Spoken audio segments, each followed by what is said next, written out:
Audiolibros en Latino presenta Los casos de Max Carrados por Ernest Brama. El caso de la señal ferroviaria de Nightcross. «¡Louis!», exclamó Carrados con aquel aire alegre y divertido que a Carlyle le había parecido tan incongruente, al menos en la idea que él tenía de un hombre ciego. «¡Tienes un misterio nuevo! Lo sé por cómo suenan tus pasos». Había transcurrido casi un mes desde que el caso del falso Dionisos reuniera a los dos viejos amigos. Corría el mes de diciembre. No importaba lo que pudieran significar los pasos de Carlyle para la mirada interior de Carrados. De todos modos, incluso para un observador ocasional, presagiaban las maneras de un profesional tenso, alerta y concentrado. Carlyle, en realidad, ya no dejaba entrever el pesimismo y el abatimiento que había traslucido su manera de actuar en la última ocasión. «Puedes dar gracias a que es una cosa de nada», contestó. «Si no me hubieras obligado a prometerte que me darías la oportunidad de ayudarte en el próximo caso en el que te encallaras, sin importar lo que fuera». «Exacto, y el resultado es que te traigo un asunto completamente anodino que no tiene ningún interés especial para un aficionado, y que solo es desconcertante porque es, desconcertante». «Exacto, Max.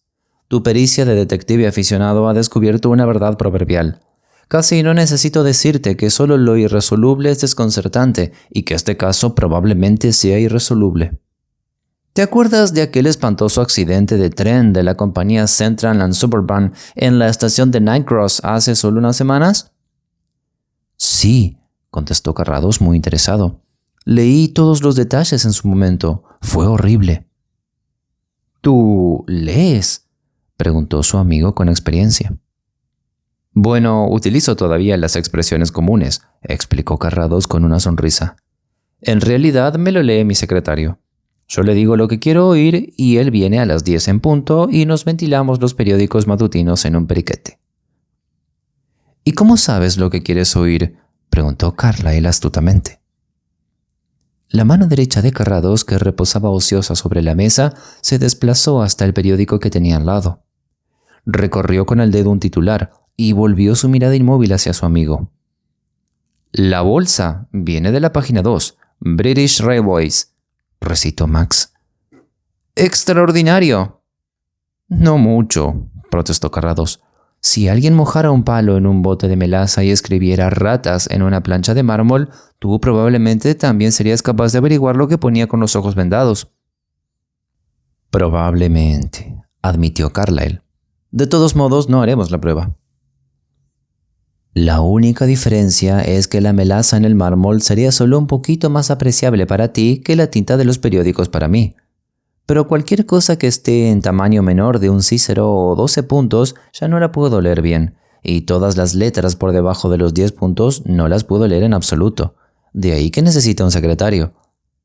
«Pero vayamos al accidente, Louis». «El accidente, sí. Bueno, te acordarás de todo lo que pasó. Un convoy de pasajeros normal, el Central and Suburban, no se para en Nightcross, se pasa la señal y se empotra con un tranvía, lleno de gente que se disponía a salir. Fue como pasar una apisonadora por encima de una fila de farolillos. 2 vagones del tranvía quedaron aplastados e irreconocibles. Los 2 siguientes quedaron hechos trizas.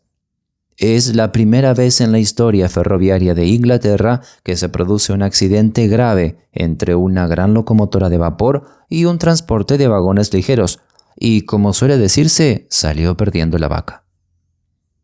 27 muertos, 40 heridos de diversa consideración, 8 de los cuales fallecieron luego», apuntó Carrados. «Un desastre para la compañía», dijo Carlyle. «Bueno, el asunto principal estaba muy claro. El error fue del tren grande, el tren del Central and Suburban. Pero, ¿fue el responsable el conductor de la locomotora? Él dijo, y lo dijo con firmeza y vehemencia desde el primer momento, y nunca ha cambiado su declaración ni en una coma, que vio sin duda la señal de vía libre, es decir, la luz verde.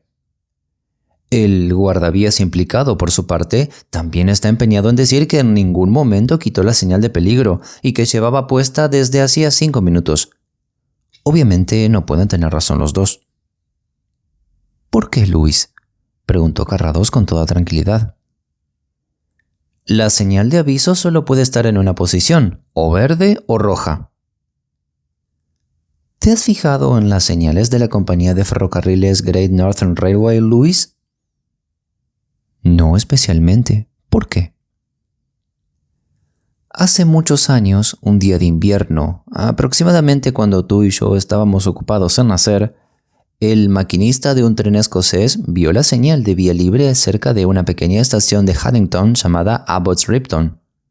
Él continuó la marcha y chocó contra un tren de mercancías y con el impacto descarriló. Murieron 13 personas y hubo los heridos que uno puede imaginar. El conductor estaba segurísimo de que había visto la señal que le daba paso. El guardavías estaba también segurísimo de que no había quitado en ningún caso la señal roja de peligro. Ambos estaban en lo cierto y además la señalización funcionaba perfectamente. Como te decía, era un día de invierno. Había estado nevando mucho y la nieve se congeló y se acumuló en la parte superior del brazo de la señal, hasta que se venció por el peso. Es un caso que ningún escritor de ficción se habría atrevido a imaginar, pero desde entonces todas las señales del Great Northern pivotan desde el centro del brazo, y no desde un extremo, como recuerdo de aquella tormenta de nieve. Eso saldría a colación en la investigación, supongo, dijo Carlyle. Hubo una investigación por parte de la Junta de Comercio y otras indagaciones, pero no se ha podido dar con una explicación razonable. Todo estaba en perfecto orden.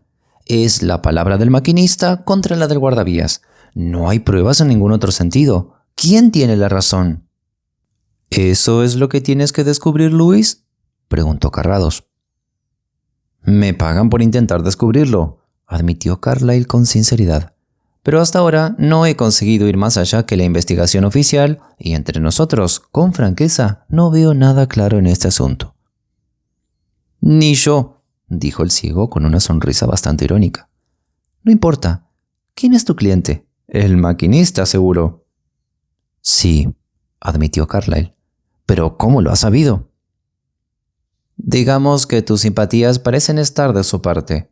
En el juicio, el jurado parece inclinado a exonerar al guardavías, ¿no? ¿Qué ha hecho la empresa con tu cliente? Ambos han sido suspendidos en sus puestos. Hutchins, el conductor, sabe que probablemente acabe vigilando aseos en alguna estación perdida. Es un tipo decente, franco, de pocas palabras, y pone toda el alma en su trabajo. Ahora está en su peor momento, amargado y esquivo. La idea de que lo humillen enviándolo a vigilar aseos y a cobrar peniques todo el día le está amargando la vida. Claro. Bueno, entonces ahí tenemos al honrado Hutchins, taciturno, un poco susceptible quizá, encanecido al servicio de la empresa y manifestando una devoción peruana hacia su adorada 538. Pero bueno, ese era el número exacto de su locomotora. ¿Cómo lo sabías?, preguntó Carlyle casi enfadado. Se comentó 2 o 3 veces en la investigación, Luis, contestó Carrados con amabilidad. ¿Y tú lo recuerdas así porque así, sin ninguna razón? En general, se puede confiar en la memoria de un ciego, sobre todo si se ha tomado la molestia de ejercitarla. Entonces recordarás que Hutchins no causó mucha buena impresión en su momento. Se mostró hosco e irritable durante la investigación judicial. Quiero que observes el caso desde todos los puntos de vista. Llamó al guardavías un tal Matt, asqueroso embustero, en mitad de la sala, me parece. Y bien, ¿qué me puedes decir de él? Tú lo has tenido delante, supongo. Sí, no me causó muy buena impresión. Es un charlatán, un salamero y claramente un palanguero adulador. Tiene respuesta para todo, casi antes de que le formules las preguntas. Lo tiene todo muy bien pensado. Pero tú quieres decirme otra cosa más interesante, Luis, dijo Carrados animando a su amigo a hablar. Carlyle dejó escapar una risilla para ocultar un gesto de involuntaria sorpresa. Bueno, hay una línea de indagación muy sugerente que no se tocó en la investigación oficial, dijo. Hutchins ha sido un hombre muy ahorrador toda su vida y ha tenido buenos sueldos. Entre sus compañeros se le considera un tipo rico. Yo diría que tiene unas 500 libras en el banco. Está viudo y tiene una hija, una chica muy agradable y educada de unos 20 años. Matt es un hombre joven y él y la chica eran medio novios y estuvieron comprometidos de manera informal durante algún tiempo. Pero el viejo Hutchins no quería ni oír hablar de aquella relación. Parece que le cogió manía al guardavías desde el primer momento y después le habría prohibido que fuera a su casa y que hablara con su hija. «¡Excelente, Louis!», exclamó Carrados con gran alegría. «Absolveremos a tu cliente en menos de lo que tarda en cambiar la señal de rojo a verde y colgaremos a ese guardavías hablador y salamero de su propio poste de señales». «¿De verdad te parece un hecho significativo?». «Es absolutamente definitivo». Puede que fuera un lapsus mental o un descuido por parte de Matt y que cuando se quisiera dar cuenta fuera demasiado tarde. Y luego, siendo demasiado cobarde como para admitir su error y habiéndose empecinado en ello, se tomara el trabajo de que la detección del error resultara imposible. Puede que ocurriera eso, pero yo tengo la impresión de que el caso no fue ni un mero accidente ni puramente intencionado. Me puedo imaginar a Matt solazándose con malicia mientras imagina que la vida de ese hombre que se interpone en su camino y a quien odia de todo corazón está en sus manos. Y me puedo imaginar que esa idea haya llegado a convertirse en una obsesión al darle vueltas una y otra vez. Una docena de veces, con la mano apoyada en la palanca, deja volar su imaginación y calcula las posibilidades de un momentáneo error. Luego, un día, decide apagar la señal en un acto de pura bravuconería y rápidamente la vuelve a encender otra vez. Puede que lo hiciera solo una vez, o puede que lo hiciera varias veces hasta que su acción diera lugar a la catástrofe. Había muchas posibilidades de que el conductor de la locomotora muriera. En todo caso, quedaría bajo sospecha, porque a la vista de lo ocurrido, siempre es más fácil creer que un hombre se pase una señal de peligro por distracción sin darse cuenta que pensar que uno pueda apagarla y encenderla sin ser consciente de sus actos. El fogonero de la locomotora murió. ¿Tu teoría tiene en cuenta la certeza de que el fogonero muriese, Louis? No, dijo Carlyle. El fogonero es una dificultad, pero viéndolo desde el punto de vista de Matt, sea culpable de un error o de un delito, todo se resuelve en lo siguiente. En primer lugar, el fogonero podría morir. Segundo, podría no ver la señal en absoluto. Tercero, en cualquier caso corroboraría lealmente la versión de su conductor y el jurado lo tendría en cuenta. Carrados fumaba meditabundo y sus ojos abiertos y sin vida solo parecían estar observando la estancia con total tranquilidad. Sí, dijo por fin, esa no sería una explicación improbable. El 99% de la gente diría, esas cosas no se hacen, pero tú y yo, que hemos estudiado criminología, cada uno a nuestra manera, sabemos que la gente a veces sí que hace esas cosas, y no serían crímenes raros. ¿Qué has hecho en ese sentido? Para cualquiera que pudiera ver, la expresión de Carlyle serviría como respuesta. Tú no estás en el caso, Max. ¿Qué podía hacer yo?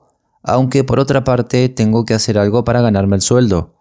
Bueno, he llevado a cabo una detallada investigación confidencial sobre los dos hombres. Imaginé que podría encontrar algún indicio que sugiriera que alguno de ellos sabía más de lo que había dicho, o un silencio por razón de amistad o enemistad, o incluso celos. No saqué nada en claro de todo aquello. Luego, también cabía la remota posibilidad de que alguna persona hubiera visto la señal, aunque no le hubiera dado importancia, alguien que podría identificarla de alguna manera y asociarla con la hora. Yo mismo me monté en la línea.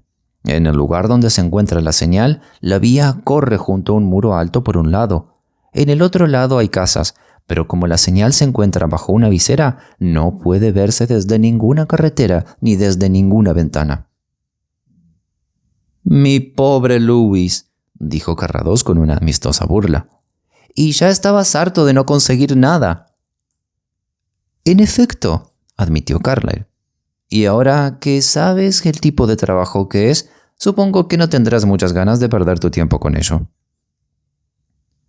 «No sería muy justo, ¿no?», dijo Carrados pensativo. No, Luis, me ocuparé de tu honrado conductor, del joven guardavías salamero y de esa señal fatal que no puede verse desde ningún lado. Pero, Max, es importante que tengas en cuenta que aunque la señal no pueda verse desde la sala del guardavías, si el mecanismo hubiera fallado o alguien hubiera manipulado el brazo y la luz, un indicador automático le habría dicho de inmediato a Matt que el semáforo verde estaba encendido. Oh, he indagado bastante en los aspectos técnicos, te lo aseguro. Yo también tengo que hacerlo, comentó Carrados con aire serio. En fin, si hay algo que quieras saber, me atrevería a decir que yo te lo puedo contar casi todo, sugirió Luis. Eso podría ahorrarte tiempo. Cierto, asintió Carrados. Me gustaría saber si alguien de las casas que se encuentran junto a las vías del tren cumplió años o se casó el 26 de noviembre. Carlyle miró desconcertado a su anfitrión. Pues no lo sé, Max, contestó a su manera cortante y precisa. ¿Qué tiene que ver eso con el caso, si me permites la pregunta?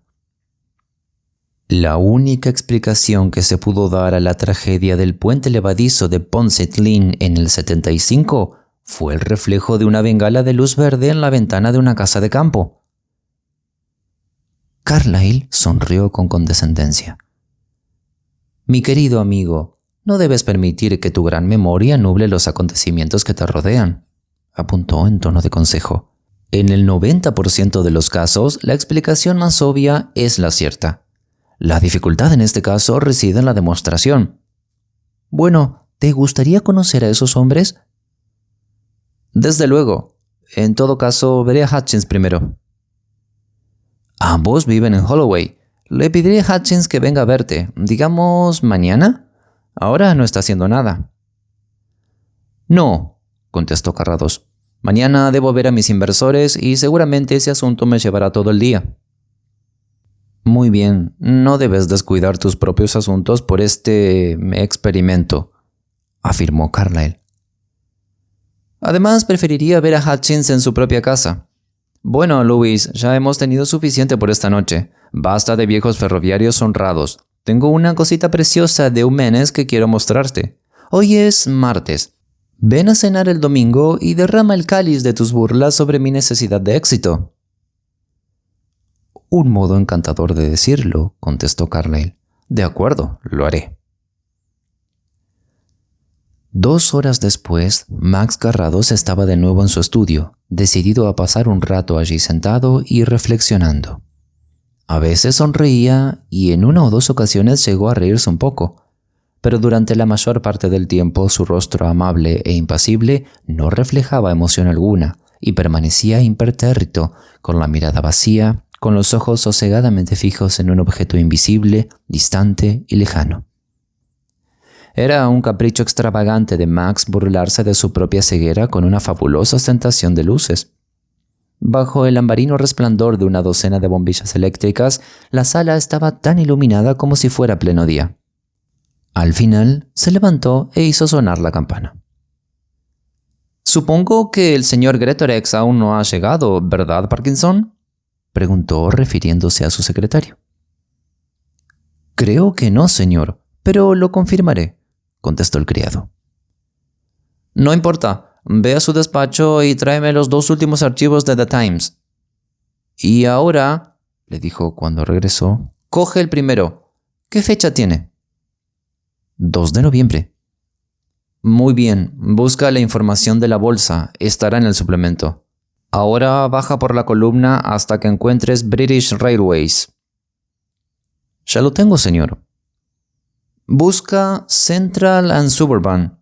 Léeme el valor de cierre y el cambio. Central and Suburban. Ordinarias. 66,5 a 67,5. Caen 1/8. Preferentes ordinarias 81 a 81,5, sin variación. Ordinarias diferidas 27,5 a 27,75, caen 1/4. Eso es todo, señor. Ahora coge el periódico de hace una semana. Léeme solo las diferidas o convertibles a plazo. Dice 27 a 27,25 sin variación. La semana siguiente. 29,5 a 30 sube 5 octavos. La siguiente. 31,5 a 32,5 sube un punto. Muy bien. Ahora léeme lo del martes 27 de noviembre. Dice 317/8 a 32,3/4. Sube medio punto. Sí, y el día siguiente. 24,5 a 23,5 cae 9 puntos. Perfecto, Parkinson. Ahí es cuando se produjo el accidente, ¿ves? Sí, señor, un accidente muy desagradable. Jane conoce a una persona que tiene una hermana cuyo marido tiene un primo al que se le apuntó el brazo. Se le apuntó desde el hombro, dice la mujer, señor. Uno ya no sabe qué pensar, señor. Ya. Mira en ese mismo periódico y busca la primera columna de economía y mira a ver si hay alguna referencia a la compañía Central and Suburban. Sí, señor. City and Suburbans, que después de su última crisis en la proyectada ampliación del servicio de autobuses, había estado considerando muy seriamente abandonar el plan, y a pesar de sus excelentes ingresos propios, sufrió un grave varapalo en bolsa por culpa del lamentable accidente del jueves por la noche. Las acciones diferidas en particular bajaron 11 puntos desde un tirón, porque se entendió que la recogida de dividendos, de la que se estaba hablando mucho en las últimas semanas, ya era cosa innegable tras el accidente. Sí, eso es todo. Ya puedes llevarte los periódicos. Y permíteme un consejo, Parkinson. No inviertas tus ahorros en acciones especulativas del ferrocarril. Sí, señor. Gracias, señor. Procuraré recordarlo. Se detuvo un instante mientras ordenaba los periódicos. Querría decirle, señor, que le he echado el ojo a una pequeña propiedad en el campo, en Acton. Pero ya ni siquiera las propiedades campestres parecen libres de la depredación legislativa, señor. Al día siguiente, Carrados visitó a sus inversores en la City. Es de suponer que concluyó sus negocios privados antes de lo que esperaba, porque después de pasar por Austin Friars, siguió viaje hasta Holloway, donde encontró a Hutchins en su casa y se entretuvo bastante delante del fuego de la cocina. Suponiendo acertadamente que su coche de lujo llamaría bastante la atención en Glorline Street, el ciego lo despachó a una cierta distancia de la casa, y caminó lo que quedaba de recorrido, guiado por el casi imperceptible roce del brazo de Parkinson. «Ha venido a verle un caballero, padre», explicó la señorita Hutchins, que fue quien salió a abrir la puerta. La joven no tardó en averiguar a primera vista la posición y la relación que mantenían los hombres que habían llamado a la puerta. «¿Por qué no lo llevas al salón?», masculló el viejo maquinista. Su rostro era un testimonio claro de una existencia dedicada al trabajo duro y de una vida sobria, pero uno se daba cuenta inmediatamente, por su voz y por sus gestos, de que había estado bebiendo. «No creo que el caballero encuentre muchas dificultades entre nuestro salón y nuestra cocina», replicó la chica con cierto descaro. «Y además aquí se está más caliente». «Bueno, ¿y qué le pasa a nuestro salón?», preguntó el padre con voz amarga. «Era lo bastante bueno para tu madre y para mí, y antes también lo era para ti». «Al salón no le pasa nada, ni a la cocina tampoco». Luego se volvió sin inmutarse hacia los dos hombres que habían seguido sus pasos a lo largo del estrecho pasillo. «¿Quiere entrar, señor?» «No necesito ver a ningún caballero», gritó Hutchins. «A menos...» Sus modales viraron de repente hacia una lamentable ansiedad. «A menos que sea usted de la compañía, señor, para... «No, vengo de parte de Carlyle», contestó Carrados acercándose a una silla como si se moviera por una especie de instinto. Hutchins dejó escapar una risa de irónico desprecio. «¡El señor Carlyle!», exclamó. «¡El señor Carlyle! De buena cosa me ha servido. ¿Por qué no hace algo para ganarse el sueldo?» «Lo ha hecho», contestó Carrados con su imperturbable buen humor. «Me ha enviado a mí. Y ahora quiero hacerle unas preguntas». «¿Unas preguntas?», rugió el hombre enfurecido. «¿Por qué, maldita sea? No he hecho más que contestar preguntas durante todo un mes. No le pagué al señor Carlyle para que me hiciera preguntas, ni hablar, ya he tenido suficientes. ¿Por qué no va y le hace esas preguntitas al señor Herbert Ananias Mead? Tal vez entonces pueda averiguar algo. La puerta se movió muy ligeramente y Carrado supo que la chica había abandonado en silencio la cocina. ¿Ha visto eso, señor?, preguntó el padre, aprovechando la ocasión para dar nuevos argumentos a su amargura. ¿Ha visto a esa muchacha, mi propia hija, para la que he trabajado toda mi vida? No, contestó Carrados. La chica que acaba de salir es mi hija, explicó Hutchins. Lo sé, pero no la he visto. No veo nada. Soy ciego. ¡Ciego!, exclamó el viejo levantándose de la silla con verdadero asombro. ¿Lo dice en serio, señor? Usted ha entrado caminando perfectamente y me mira como si me estuviera viendo. Ah, está bromeando. No, sonrió Carrados. Es completamente cierto. Bueno, entonces esto tiene gracia, señor. Usted, que es ciego, ¿espera encontrar algo que quienes tienen vista no han podido encontrar?, farfulló Hutchins sagaz. Hay cosas que no se pueden ver con los ojos, Hutchins. Tal vez tenga razón, señor. Bueno, ¿y qué quiere saber? Coja un cigarrillo primero, dijo el ciego sujetando su pitillera y esperando hasta que los distintos sonidos le dijeran que su anfitrión ya estaba fumando satisfactoriamente. El tren que conducía usted en el momento del accidente era el tren de las 18:27 de Notcliffe. Se detuvo en todas las paradas hasta que llegó a Lambeth Bridge, la estación central de Londres en su línea. Entonces se convierte en una especie de tren expreso y deja Lambeth Bridge a las 19:11 y no debería parar otra vez hasta que llegara a Swanstead-on-Thames 11 millas más adelante, a las 19:34. Entonces paró y partió de Swanstead hacia Ingerfield, la última estación de la línea, a donde llega a las 20:05. Hutchins asintió y entonces, recordando que su invitado no podía ver, dijo: «Así es, señor».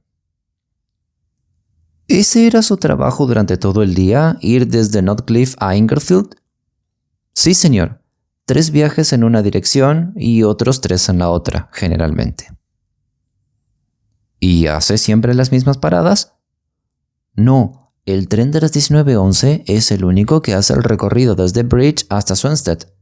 Verá, es solo por la hora punta, como dicen. Muchos hombres de negocios que viven en Swanstead usan el tren regular de las 19:11. En los otros viajes paramos en todas las estaciones hasta Lambeth Bridge y luego solo en algunas a partir de ahí. Por supuesto, hay otros trenes que hacen el mismo recorrido, el mismo servicio en realidad. Sí, señor, unos 6. ¿Y alguno de esos, digamos durante la hora punta, algunos de esos hace el recorrido Lambeth-Swanstead sin parar? Hutchins reflexionó un instante. Toda la cólera y la inquietud se habían disipado en el rostro del hombre. De nuevo, era el obrero excelente, lento de mollera, pero capaz y seguro de sí mismo.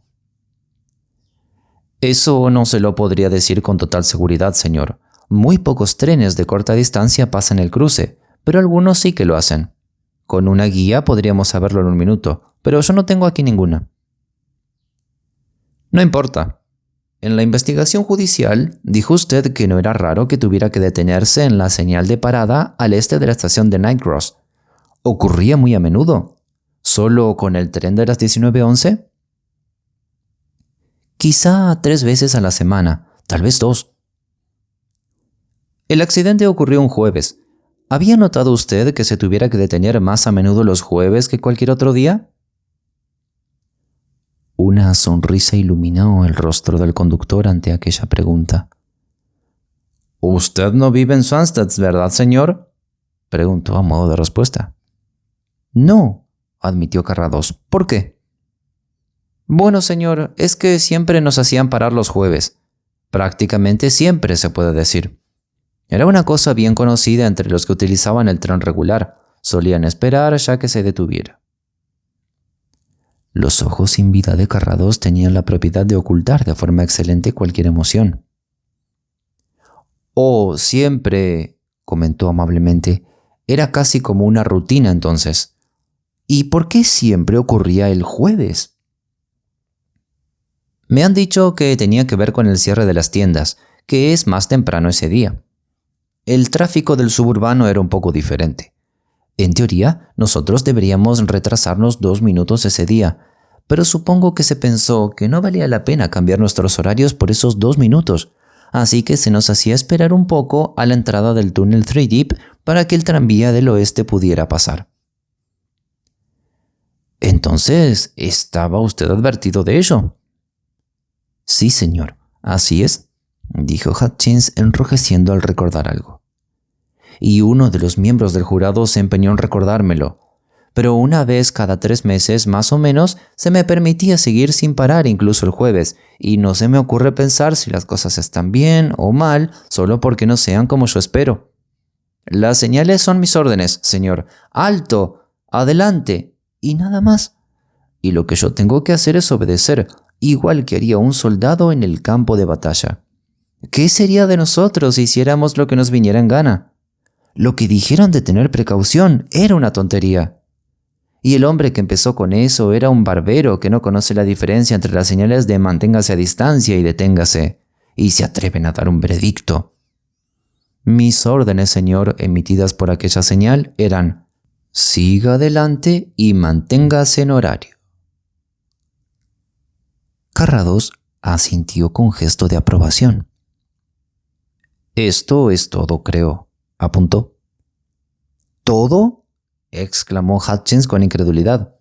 Bueno, señor, no creo que se haya podido hacer una idea completa de todo. Casi. Y sé que no es agradable para usted volver sobre el mismo asunto una y otra vez. El hombre se retorció en la silla y se mesó nerviosamente la barba canosa. No me tenga en cuenta lo que dije antes, señor, se disculpó. De algún modo usted me ha hecho sentir que se podría sacar algo en claro de todo esto, pero me han estado acosando y acusando e interrogando una y otra vez, durante todas estas semanas hasta que han conseguido amargarme la vida. Y ahora están diciendo que me van a poner en unos servicios, a mí que llevo en la empresa 45 años y 32 en la cabina de la locomotora, y me acusan de saltarme una señal de parada. Está pasando una mala racha, Hutchins. Tendrá que ejercitar su paciencia durante algún tiempo más, me temo, dijo Carrados en tono compasivo. ¿Cree usted que se podrá sacar algo en claro de todo esto, señor? ¿Cree que podrá conseguir usted que me absuelvan? Créame, señor, si pudiera usted proporcionarme una mínima esperanza de librarme de... Se puso en pie y negó con la cabeza apesadumbrado. Estuve cerca, añadió sencillamente. Carrados reflexionó un instante y tomó una decisión. Hoy es miércoles. Creo que puede confiar en tener noticias de su jefe a mediados de la semana que viene. ¡Santo Dios, señor! ¿De verdad cree usted que...? Entretanto, compórtese juiciosamente y sea razonable. Mantenga la educación y la cortesía y no hable con nadie. Sobre todo, y señaló con la barbilla una jarra de cuartillo que había sobre la mesa, entre ambos, y sobre todo, deje eso. Aquello, por cierto, suscitó muchas preguntas y no menos asombro en la mente del sencillo maquinista cuando lo recordó posteriormente. Hutchins agarró el vaso y lo estampó en la chimenea, y entonces su rostro resplandeció con la decisión que acababa de tomar. Se acabó, señor. Eran la amargura y la desesperación las que me conducían a eso. Ahora puedo pasar sin beber. La puerta se abrió de repente y la señorita Hutchins observó de forma alternativa a su padre y a las visitas. «¿Qué ha pasado?», exclamó. «He oído que se rompían cristales». «Este caballero va a conseguir que me exculpen, mi querida Meg», explotó el viejo sin poderse reprimir. «Y he decidido dejar la bebida para siempre». «Hutchins, Hutchins», dijo Carrados advirtiéndole. «Es mi hija, señor. ¿Cómo podría ocultárselo?», lloriqueó el viejo Hutchins cari acontecido. «No diré ni una palabra más». Carrados sonrió para sus adentros mientras notaba que Margaret Hutchins lo observaba, atónita y con una inquisitiva mirada que parecía albergar la esperanza de poder leer su mente. Max estrechó la mano del maquinista sin más comentarios y salió a la callejuela con Parkinson en calidad de discretísimo guía. «Qué encantadora la señorita Hutchins con su vestidito de medio luto, Parkinson», apuntó mientras se alejaban de la casa. «Muy considerado y sin embargo nada ostentoso». «Sí, señor», admitió Parkinson, que hacía ya mucho tiempo que no se sorprendía de las asombrosas percepciones de su patrón. Los romanos, Parkinson, tenían un dicho, que el oro no tiene olor. A veces es una lástima. ¿Qué joyas llevaba la señorita Hutchins? Poca cosa, señor. Un sencillo broche de oro que representaba el dibujo de un gorrión, diría yo, señor. Aparte de eso, lo único que llevaba era un bonito reloj de bronce prendido de un lazo gris oscuro. Nada especialmente caro, ¿no?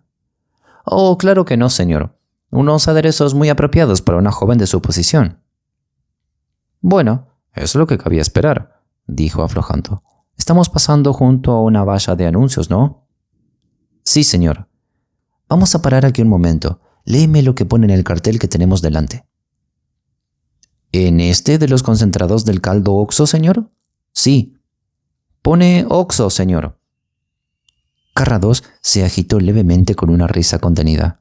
Parkinson, por su parte, hizo ostentación de su infinita dignidad y se limitó a ocultar que efectivamente aquella escena había sido ridícula. «Ahí no hemos tenido muy buena suerte, Parkinson», apuntó el patrón cuando pudo hablar. «Vamos a probar con otro». Durante 3 minutos, con una concienzuda precisión por parte del lector y toda la apariencia de un profundo interés por parte del oyente, se comunicaron todos los particulares de una subasta en la que se pondría a la venta una cierta cantidad de madera y material de construcción. «Muy bien», dijo Carrados, cuando Parkinson leyó hasta el último de los detalles del cartel. «¿Aún se nos podría ver desde la puerta del número 107? Sí, señor. ¿Y no viene nadie a buscarnos desde allí? No, señor. Carrados emprendió camino de nuevo, pensativo. En Holloway Road se montaron en el coche que los estaba esperando. El conductor recibió la orden de dirigirse a la estación de Lambeth Bridge. En la estación se le dijo al conductor que regresara a casa y Parkinson recibió la orden de comprar 2 billetes de primera clase con dirección a Richmond, a donde podría llegar siempre que hiciera transbordo en Stafford Road.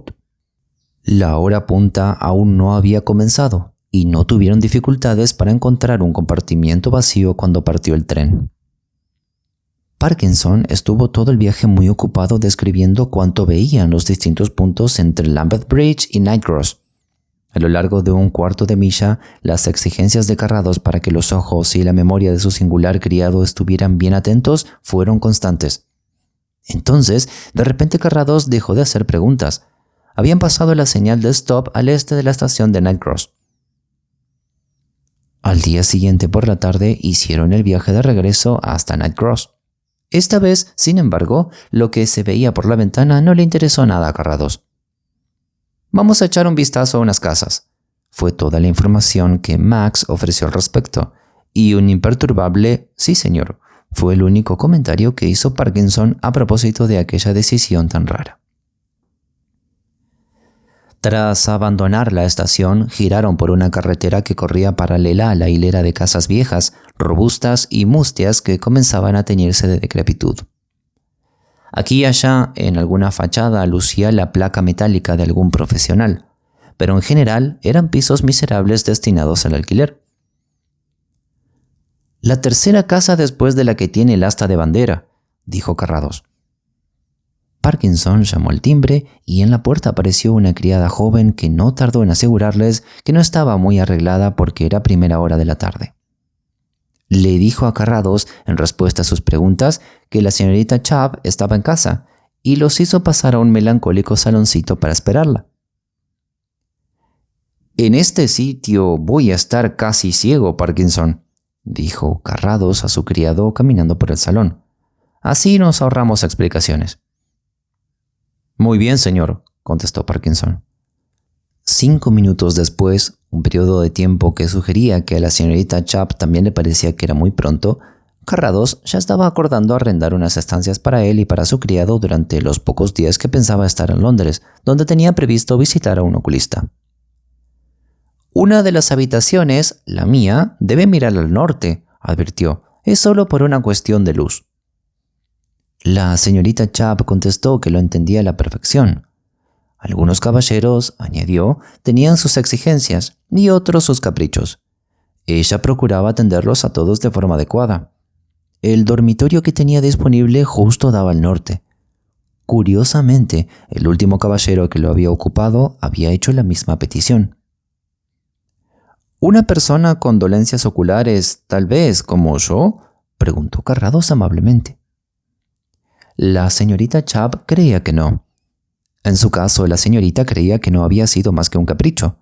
Había dicho que no podía dormir en una habitación que diera otro punto cardinal. Ella había tenido que dejar su propia habitación para acomodarlo, pero si uno tenía una casa de huéspedes, tenía que ser flexible y adaptarse a lo que hubiera.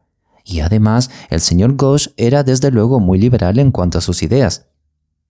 «Ghosh, vaya, un caballero indio, supongo», aventuró Carrados. Al parecer, el señor Ghosh era en efecto indio. La señorita Chubb se había sentido al principio un poco dubitativa ante la idea de coger como huésped a un hombre negro, tal y como confesó al referirse a él. Repitió, sin embargo, que el señor Ghosh resultó ser todo un caballero. 5 minutos de amable conversación permitieron a Carrados saberlo todo de la manera de vivir del señor Ghosh y de sus movimientos, el día en que llegó y cuando se despidió, y sus costumbres solitarias y cotidianas. «Esta es la mejor habitación», dijo la señorita Chubb. Era una estancia de buen tamaño en el primer piso. La ventana daba al tejado de un garage y más allá se veía claramente la profunda brecha de la línea del ferrocarril. Al otro lado, el muro del que ya estaba informado Carlyle. Carrados observó la habitación con aquella mirada escrutadora que a veces resultaba tan incómoda a quienes lo conocían. «Tengo que hacer un poco de ejercicio todos los días», apuntó caminando hacia la ventana y pasando la mano por el marco. «No le importará que ponga aquí mi aparato, ¿verdad, señorita Chubb? No son más que unos pequeños tornillos». La señorita Chubb dijo que creía que no le importaba. Luego dijo que seguro que no le importaba. Al final se acabó burlando de la idea de que le pudiera importar. «Si hubiera suficiente amplitud», murmuró Carrados, midiendo y calculando a palmos la altura, «¿no tendrá usted 1 metro de madera?» «Oh, por supuesto», exclamó la señorita Chubb, abriendo rápida y sucesivamente un montón de cajones hasta que dio con el objeto requerido. «Cuando arreglamos esta habitación, después de la marcha del señor Ghosh, encontramos este metro entre las cosas que dejó aquí». «¿Es esto lo que necesita?» «Sí», contestó Carrados cogiéndolo. «Creo que es exactamente lo que necesito». Era un metro plegable muy común, de madera clara, como el que puede comprar en cualquier tienda por un penique.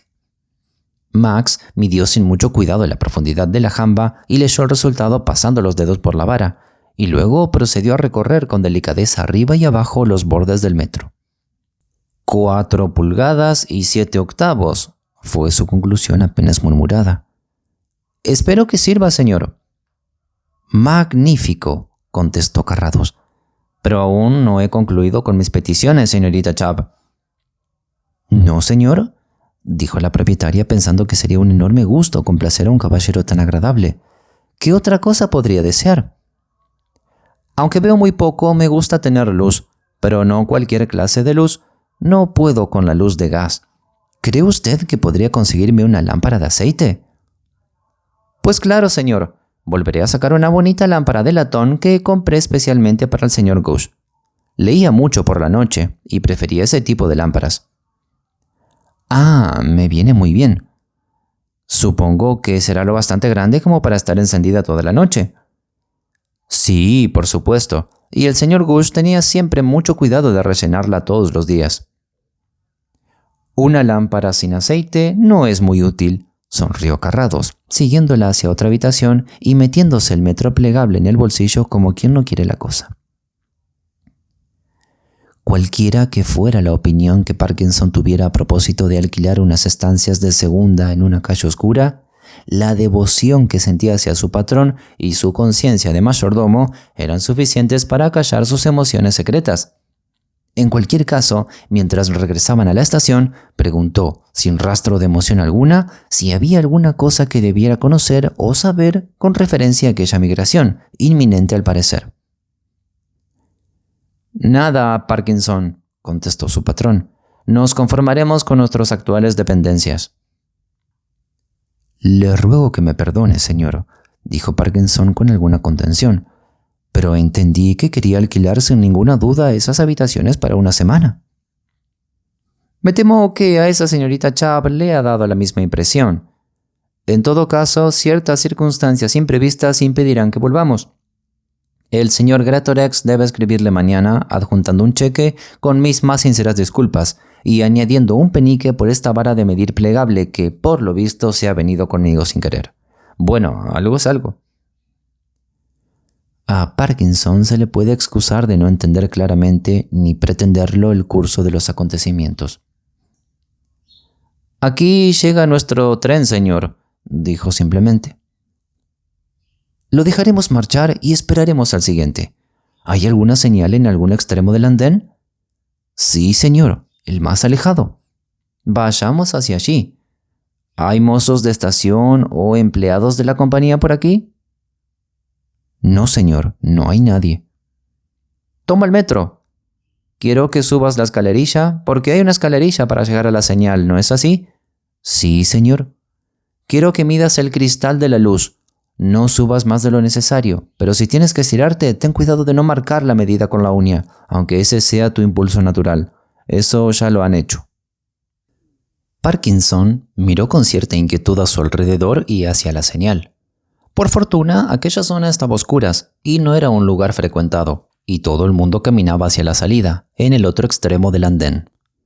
Afortunadamente también, la señal no era de las más altas. «Por lo que he podido calcular, el diámetro del cristal tiene 4 pulgadas y 7 octavos», informó Parkinson. «Gracias», contestó Carrados, volviendo a guardarse el metro plegable en el bolsillo. 4 pulgadas y 7 octavos es bastante aproximado. Ahora acogeremos el próximo tren. El domingo por la tarde, Carlyle regresó a The Turrets a la hora fijada. Venía dispuesto a afrontar cualquier eventualidad y con idea de ser mordaz. Como el tiempo transcurría y el impenetrable Carrados no hacía ninguna alusión al caso, la actitud de Carlyle se deslizó hacia una conmiseración bromista de la situación de su anfitrión.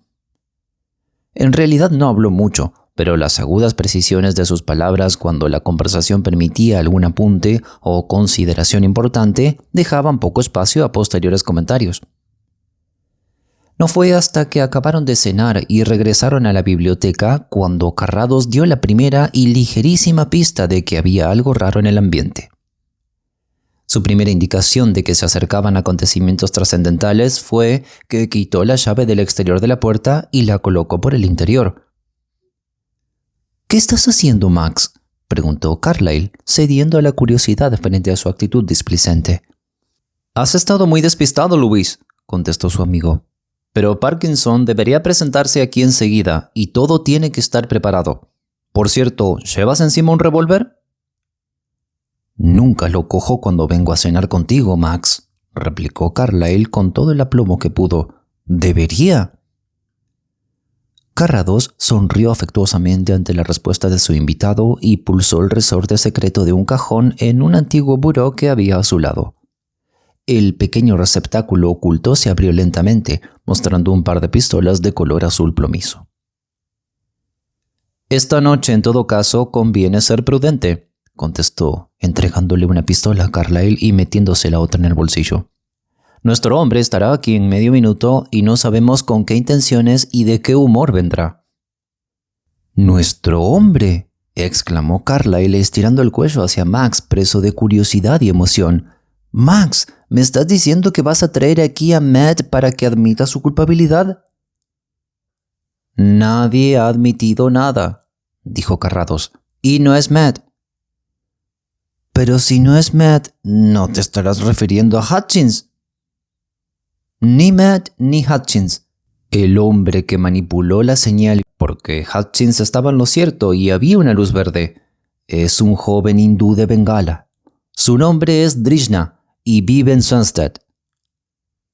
Carlyle miró con los ojos como platos a su amigo, entre la pura sorpresa y la incredulidad más absoluta. ¿Me lo estás diciendo en serio, Carrados?, preguntó. Ah, mi mala fama de bromista, sonrió Carrados. Si estoy equivocado, Louis, en la próxima hora lo sabremos.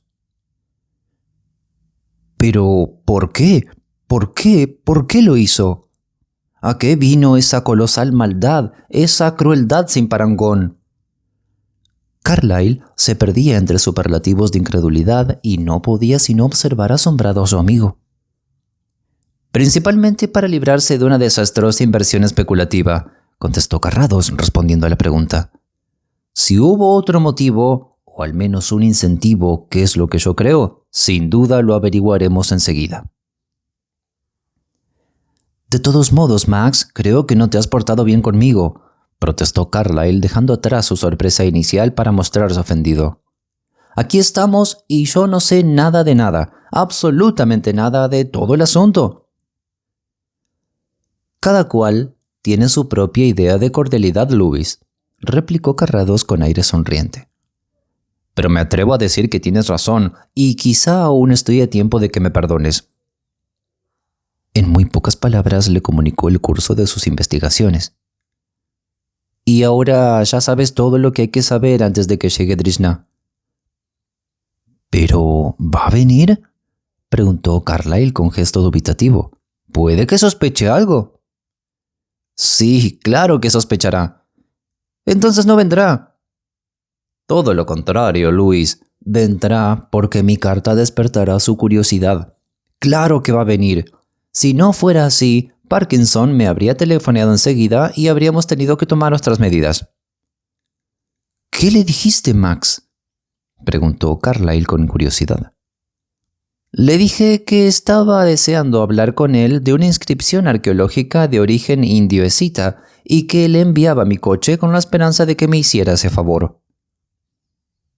¿Pero está interesado en las inscripciones indio-escitas? No tengo ni la más remota idea, admitió Carrados, y Carlyle ya estaba echándose las manos a la cabeza cuando el ruido de las ruedas de un coche en la gravilla del camino consiguió que se pusiera de pie como movido por un resorte. «¡Cáspita! ¡Tenías razón, Max!», exclamó Carlyle espiando tras las cortinas. «Parkinson viene con un hombre». Un minuto después, el criado anunció al señor Drishna. El invitado entró en la estancia con una tranquila seguridad de que podía ser real o fruto de la desesperación. Era un joven delgado, de unos 25 años, con el pelo negro y los ojos oscuros, con un pequeño bigote, bien cuidado y una piel cetrina. Su fisonomía no resultaba desagradable, pero su expresión tenía un algo arrogante y desdeñoso. En cuanto a su indumentaria, era de una inmaculada pulcritud. «¿Señor Carrados?», preguntó al entrar. Carrados, que se había incorporado, asintió ligeramente sin ofrecer su mano. «Este caballero», dijo señalando a su amigo, «es el señor Carlyle, el famoso detective privado». El indio lanzó una breve y aguda mirada al personaje que le habían presentado, y luego se sentó. «Me escribió usted una carta, señor Carrados», dijo en un inglés que apenas dejaba entrever su origen foráneo. «Una carta muy curiosa, diría. Me preguntaba por una antigua inscripción. Yo no sé nada de antigüedades, pero pensé que ya que se molestaba en escribirme, sería más educado y cortés venir y decírselo personalmente». «Ese era el objetivo de mi carta», contestó Carrados. «¿Deseaba usted verme?», dijo Drishna, incapaz de soportar el terrible silencio que Carrados dejó caer tras su comentario. «Cuando abandonó la casa de la señorita Chubb, se dejó usted un metro plegable». Había uno en la mesa de Carrados y lo cogió mientras hablaba. «No sé de qué está hablando», dijo Drishna con un gesto de cautela. «Me parece que se está equivocando». En el metro de madera había una marca a la altura de las 4 pulgadas y 7 octavos, la medida del cristal de la luz señalizadora de la estación. El desafortunado joven fue incapaz de reprimir su asombro. Su rostro perdió aquel tono afable. Luego, con un impulso repentino, dio un paso hacia adelante y le arrebató el metro de la mano a Carrados. «Si esto es mío, tengo derecho a recuperarlo», exclamó, rompiendo la regla en varios pedazos y arrojándola al fuego de la chimenea. «Todo esto es una tontería». «Discúlpeme, pero yo no he dicho que ese metro que tan impetuosamente ha roto fuera el suyo. En realidad era mío. El suyo está en otra parte». «Donde quiera que esté, no puede usted utilizarlo, porque es mío», dijo entre jadeos Drishna, cada vez más nervioso. «Si es usted un ladrón, no permaneceré aquí ni un segundo más». Se puso en pie y se giró hacia la puerta. Carlyle dio un paso adelante, pero la precaución era innecesaria. «Un momento, señor Drishna», musitó Carrados con su tono más amable y condescendiente. «Es una lástima, después de haber venido desde tan lejos, que se quede sin escuchar cuáles han sido mis averiguaciones en el barrio de Shaftesbury Avenue». Drishna volvió a sentarse. «Como quiera», refunfuñó, «pero no me interesa en absoluto». «Yo quería conseguir una lamparilla de determinado tipo», continuó Carrados. «Me pareció que la explicación más sencilla sería decir que la quería para mi coche. Naturalmente fui a Long Acre, donde están todas las tiendas de coches y repuestos. Y en la primera tienda les dije, ¿no fue aquí donde un amigo mío, un caballero indio, compró hace poco una lámpara de cristal verde que tenía casi 5 pulgadas de diámetro? Y no era allí, pero de todos modos me podían proporcionar una parecida. En la siguiente tienda me ocurrió lo mismo, y en la tercera, y en la cuarta, y así sucesivamente. Pero al final mi perseverancia tuvo su recompensa. Encontré el lugar donde se había fabricado la lámpara, y al coste de encargar otra para mí, conseguí todos los detalles que andaba buscando. No tenían ni idea, o eso me dijo el dependiente, de que en algunas partes de la India el verde fuera el color del peligro, y que por lo tanto las luces traseras de los vehículos tuvieran que ser de color verde. El asunto le pareció muy sorprendente y me dijo que sería capaz de identificar a su cliente, que pagó por adelantado y no dejó dirección alguna entre 1000 personas de su país. ¿Ha conseguido que la historia le resulte interesante, señor Drishna? ¿Qué? Contestó Drishna con un bostezo fingido. ¿Le parezco interesado? Oh, le ruego que me disculpe. No puedo verlo por culpa de mi desafortunada ceguera, dijo Carrados con cruda ironía. ¿Ceguera?, exclamó Drishna, abandonando su fingido desinterés como si la palabra hubiera sido una descarga eléctrica. «Me está diciendo que es realmente ciego, que no puede verme». «Vaya, no», admitió Carrados. El indio metió la mano derecha en el bolsillo de su abrigo y con un gesto dramático sacó un pesado revólver que colocó en la mesa entre ellos. «Me he estado fijando en usted todo el rato, señor Carrados, y si hubiera deseado irme y usted o su amigo hubieran levantado una mano para detenerme, su vida habría corrido peligro», dijo con una voz de melancólico triunfalismo. «Pero, ¿de qué sirve desafiar a la providencia? ¿Quién puede huir de su destino?» «Esto es casi como admitir su culpabilidad», exclamó Carlyle acudiendo a su espíritu práctico. «Asumo los decretos del destino», replicó Drishna. «Por otra parte, se ajusta bien a la universal ironía de la existencia de que un ciego pueda ser el instrumento que lo revele todo. No me imagino, señor Carlyle», añadió maliciosamente, «que usted, con sus ojos, pudiera haber llegado jamás a ninguna conclusión». «Es usted un canalla y su sangre fría me espanta, señor mío», replicó Carlyle. «¡Santo cielo! ¿Es que no se da usted cuenta de que es el responsable de la muerte de decenas de hombres y mujeres inocentes? Y usted, señor Carlyle, ¿no se da cuenta de que usted y su gobierno y sus soldados son responsables de la muerte de miles de hombres y mujeres inocentes en mi país y todos los días? Si Inglaterra fuera ocupada por los alemanes y asentaran aquí a su ejército e impusieran una administración y se trajeran a sus mujeres y a sus familias y desplegaran toda su abundante parafernalia en este desdichado país hasta que la nación entera en su conjunto se viera reducida a vivir en la miseria y la designación de cada nuevo administrador significara la sentencia de muerte de miles de hombres y mujeres para pagar su salario y luego ustedes fueran a Berlín e hicieran descarrilar un tren, ¿se les llamaría patriotas? Lo que hizo Boadicea y lo que hizo Sansón, eso es lo que he hecho yo. Si ellos fueron héroes, yo también. Bueno, exclamó Carlyle completamente escandalizado. ¿Qué más tendremos que oír? Boadicea fue un personaje semilegendario a quien tal vez se pueda admirar con distanciamiento. Personalmente, ni siquiera tengo una opinión al respecto. Pero Sansón, le recuerdo, es un personaje bíblico. Sansón fue tratado como un enemigo. Usted, no me cabe la menor duda, ha sido tratado como un amigo. ¿Y no se han burlado de mí? ¿Y me han despreciado y me han desdeñado todos y cada uno de los días de mi vida en este país? ¿Y no he tenido que soportar de todos esos hombres arrogantes, clasistas y cabezas huecas? Respondió Drishna con la mirada brillante de furia y con la voz temblorosa por una repentina pasión. Oh, cómo odiaba cruzármelos en la calle y tener que oír esos mezquinos insultos en su despreciativo inglés de señoritingos, como si yo fuera un ser inferior, un negro. Como deseé, al igual que Calígula, que toda una nación tuviera un solo cuello y yo pudiera cegarlo con un solo golpe.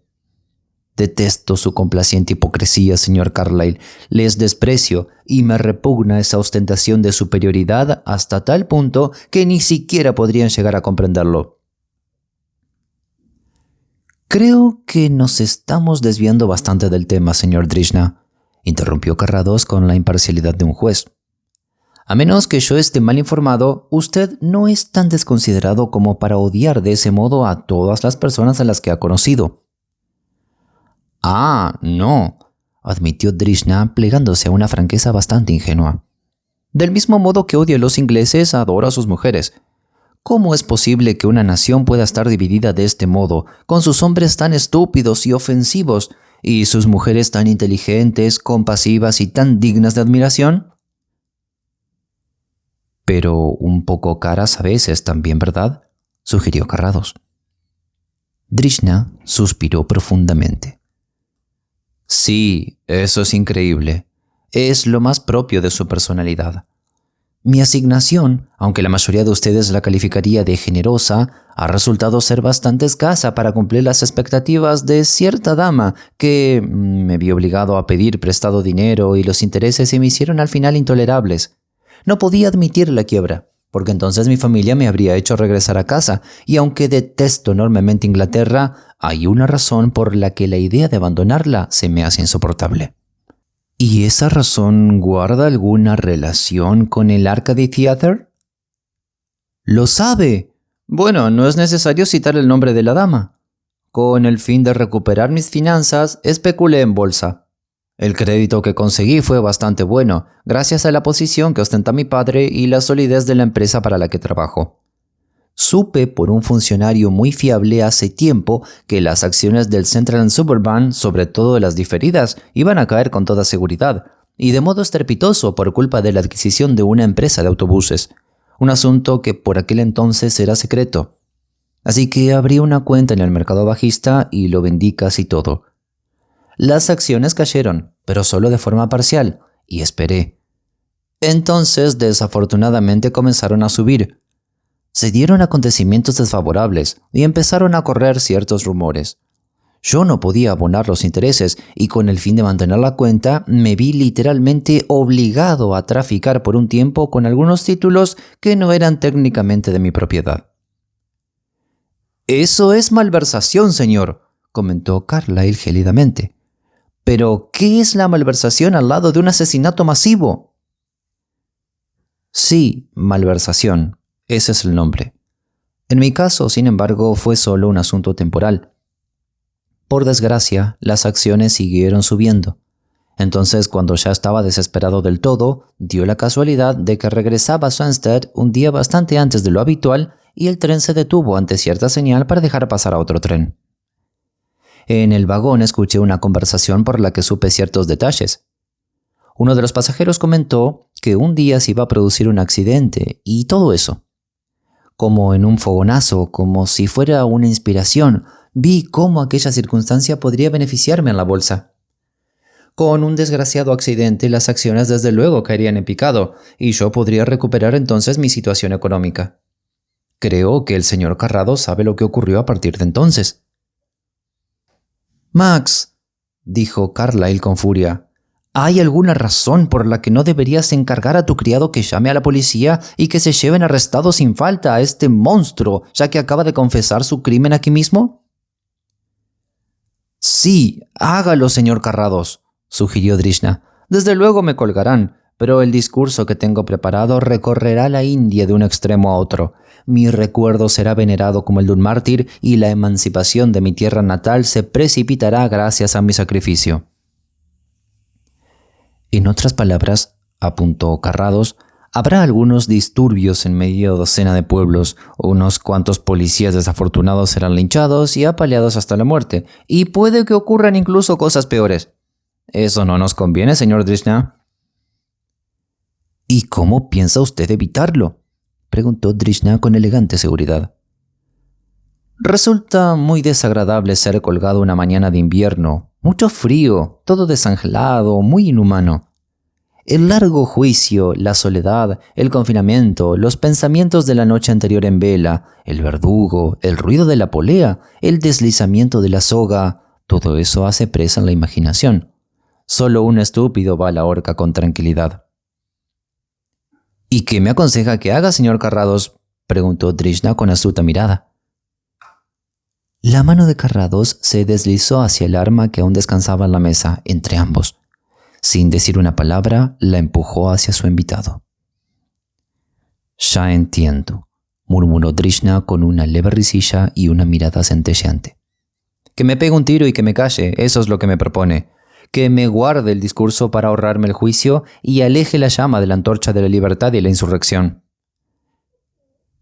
Y también para ahorrarle a su familia la vergüenza de verle ahorcado y a esa dama cuyo nombre ignoramos la desagradable necesidad de abandonar la casa que usted le ha proporcionado y la renta que usted le ha asignado. Ella, desde luego, no veneraría su recuerdo». «¿Qué quiere decir?» «La operación accionarial que usted ha llevado a cabo están basadas en un delito grave, así que no puede ejecutarse. La empresa con la que usted ha realizado esas operaciones irá a los tribunales y el dinero, que se puede rastrear sin mucha dificultad, se retendrá mientras no se demuestren sus orígenes legales». «Max», gritó Carlyle con vehemencia, ¿de verdad vas a permitir que este sinvergüenza evite el patíbulo? «Lo mejor que se puede hacer con los patíbulos es suprimirlos, Luis», contestó Carrados. «¿Te has parado a reflexionar sobre lo que pensarán de nosotros los hombres y las mujeres dentro de 100 años? «Oh, bueno, en realidad yo no estoy a favor de las ejecuciones», admitió Carlyle. «Nadie lo está, es verdad, pero seguimos ahorcando. El señor Drishna es una alimaña peligrosa que, en aras de la felicidad de los animales pacíficos, debería dejar de existir. Dejemos que su bárbara hazaña pase al olvido con él. Los contras de difundirla superan con mucho a los pros». «He pensado», anunció Drishna, «que haré lo que me dice». «Muy bien», dijo Carrados. «Aquí tiene unas hojas de papel en blanco. Lo mejor será que escriba una carta a alguien contándole que las dificultades económicas en las que se encuentra le resultaron insoportables». «Pero es que yo no tengo dificultades económicas». «Eso no importa en absoluto. Se considerará una alucinación y se tomará como una demostración de su estado mental». «¿Pero qué garantías tenemos de que no escapará?», susurró Carlyle. «No puede», replicó Carrados con tranquilidad. «Lo conoce todo el mundo». «No tengo ninguna intención de escapar», señaló Drishna mientras escribía. «Le cuesta imaginar que no haya considerado esta eventualidad, ¿verdad?» «De todos modos», murmuró Carlyle recordando su época como abogado, Me gustaría que esto fuera aprobado por un jurado. Una cosa es ejecutar a un hombre moralmente y otra hacerlo casi de forma literal. ¿Así está bien?, preguntó Drishna entregando la carta que había escrito. Karados sonrió ante aquel homenaje a su percepción. «Excelente», contestó cortésmente.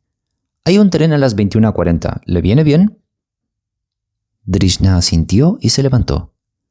Carlyle tenía la desasosegante sensación de que debería hacer algo, pero no conseguía averiguar qué. Unos 20 minutos después, tuvo que escuchar a su amigo dar las gracias con efusividad al visitante por haberle ayudado en la cuestión de la inscripción hinduesita, mientras avanzaban juntos por el vestíbulo de la casa. Luego se oyó cómo se cerraba la puerta. «Creo que a veces hay algo decididamente misterioso en la conducta de Max», murmuró desconcertado Carlyle para sí mismo.